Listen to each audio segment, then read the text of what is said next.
Sistema inklusiva trid tinkludi anke l-eżamijiet, dan qalu l-Ministru għall-Edukazzjoni u x-Xogħol Evarist Bartolo waqt konferenza tal-aħbarijiet.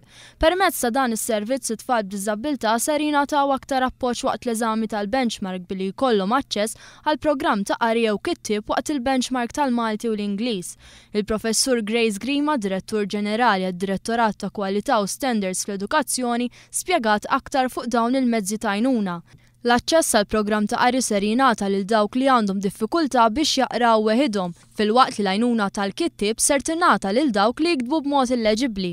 L-applikazzjonijiet għal dawn il-mezzi ta' għajnuna reġgħu infetħu llum u ser jalqu fil-15 ta' April. Il-Ministru Evarist Bartolo tenna li s-sistema edukattiva ftit tagħti opportunità lil tfal b'diżabilità.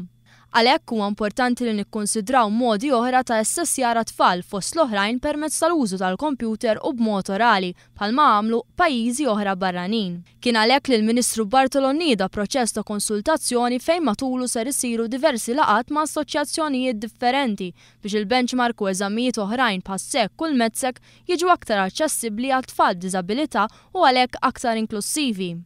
Bħala parti minn dan il-proċess ta' inklusività sar issir laqgħa għal pubbliku ġenerali nhar is-Sibt 20 ta' April. Ġenituri, studenti, għalliema u l-pubbliku ġenerali huma mitluba sabiex jibagħtu suġġerimenti tagħhom fuq access.mede@gov.mt. Il-proċess ta' konsultazzjoni ser jasal fit-tmiemu nhar 22 ta' April b'konferenza li fiha ser jiġu diskussa l-punti mqajma waqt dan il-proċess. Għal din il-konferenza tal-aħbarijiet attendaw wkoll is-Segretarju Permanenti għall-Ministeru tal-Edukazzjoni u x-Xogħol James Calleja.